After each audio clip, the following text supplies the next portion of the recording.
welcome to Little Learners. In today's video, we are looking at the Montessori method. Before we get started, don't forget to click that like button if you enjoy videos like this, as it lets me know what to keep making on the channel, and all of those likes really help out the channel. Also, don't forget to subscribe if you haven't already. So, what is Montessori? We hear this word thrown around all the time, kind of around toys or the way that we teach. There are Montessori nurseries, there are Montessori toys, there are Montessori homes, but what is Montessori?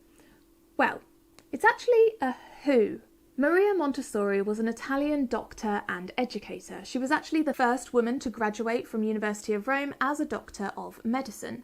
She became very interested in children with learning difficulties and how best to support them in their education. As she was working with these children, she found that they really thrived when they were given real-world experiences and hands-on activities. She found that many toys and ways of learning could be really distracting for children, and actually there was a much simpler way to approach education and learning. As she continued all of this research, she found that many children could benefit from this way of learning, not just children with learning difficulties. Montessori believed that children should be given the opportunity to make their own choices and to develop their own interests. This way of teaching and learning didn't really fit in with the traditional formal teaching methods. And so the Montessori method was born. Within Montessori education, the teacher is seen more as a guide than a formal stand at the front of the classroom, you sit at a desk and I lecture you kind of deal. This actually fits in really well with the way that we teach in early years at the moment. Maria Montessori believed a lot in observation, observing the children first, learning about their interests and using that information to help further their development, which is exactly what we do in the early years. There are 5 principles of Montessori education. We have respect for the child, the absorbent mind, sensitive periods, the prepared environment, and auto-education. So let's look in a bit more detail at what each of those mean. So respect for the child is really at the core of the Montessori method. Montessori believed that children should be respected, which was not really commonplace in the early 20th century. She believed that children should be treated with respect and should be given the opportunity to explore their own interests, to develop their own interests, to make their own choices. She believed that we should respect children by not interrupting their concentration and taking their feelings into account. She believed that teachers should observe without judgment and that they should give children the tools to resolve conflict peacefully. So, for example, if you have a child in the class and they are building a tower, and they are really concentrating on building this tower. They've got an idea in their mind of exactly what they want it to look like, exactly how tall they want it to be, and they are really focused. If you then go up to them and say, okay, you need to stop now because it's time for lunch, that is so disrespectful of their time, their concentration, their interests, and does not follow the Montessori principle. Instead, you would let the child carry on, observe their concentration. You might let them know that soon there will be lunch, but I can see that you're really busy, so you carry on. It's having that respect, just like you would for an adult. Principle number 2, the absorbent mind.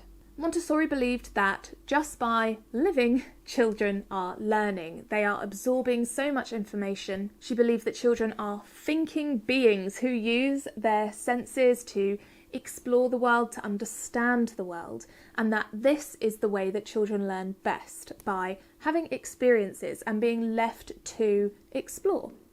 Principle 3, sensitive periods. Montessori believed that there are certain times in a child's life that they are more ready to learn certain skills. These are known as sensitive periods, and these periods of time can last as long as they need to, as long as it takes the child to develop that skill. Through observation, teachers need to watch out for these sensitive periods, identify them, and then when they do see them, make the resources available to that child so that they can develop that skill. Principle 4, the prepared environment. Montessori believed that children learn best when they are in an environment that has been prepared for them. The environment should be child-centred and it should be accessible for the child. The child should be able to do things independently and not have to rely on the help of an adult. So, for example, you might have coat hooks at the child's level. You'll have toys that are accessible that children can get out and put away themselves. Nothing on high shelves. You might have open shelving so that children can see all of the resources and then they can find what they need. The environment should be accessible for all children so that they can be as independent as possible, because then they're learning by doing. Number 5, auto-education. Montessori believed that children are able to educate themselves through exploration, through their own interests, and by doing. Montessori believed that as teachers or as adults, we must provide children with the opportunities, the resources, and the ability to be independent that they need to develop skills. We don't have to just teach it to them or tell them how to do something. They can learn by finding out themselves. Of course, this doesn't mean that children don't ever need support, but the whole philosophy of Montessori education is that we respect that children are able to learn things themselves. Another key feature of the Montessori method is multi-aged classrooms. So you may see in nurseries or schools that use the Montessori method, they may have more than one year group in one classroom.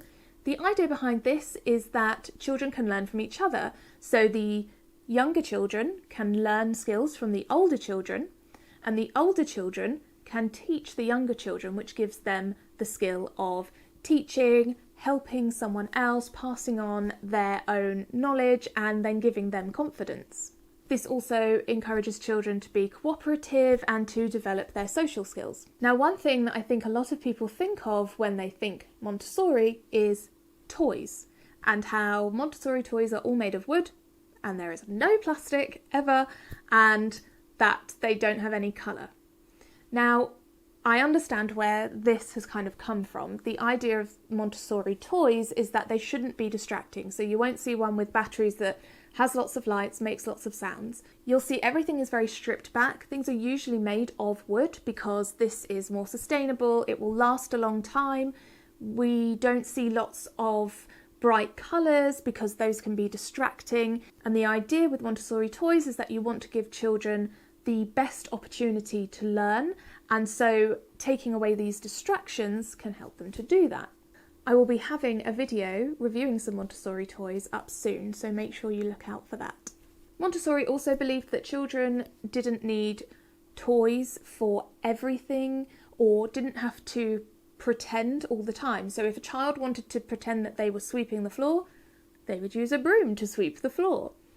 She also believed that children needed to be involved in kind of the society or community of the environment. So if they spilt something, they clean it up. After lunch, they clean their own table, that kind of thing. So everyone is working together. A lot of people ask me how they can set up their home to kind of reflect the Montessori principles and to make their home as Montessori friendly as possible. If you'd like a whole video on that, do let me know.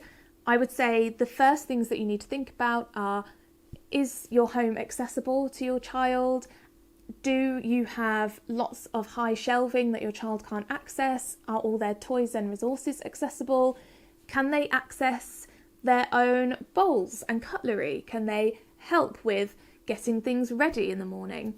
Those kind of things that really just encourage that independence for children. Again, if you'd like a video with more information about that, then just let me know in the comments down below. So this was a very quick summary of Montessori education. If you do have any more questions about it, then do write them in the comments. I'd be happy to reply. I hope this has given you an insight into the Montessori method and answered many of the questions you may have already had. Thank you so much for watching, and I will see you next time.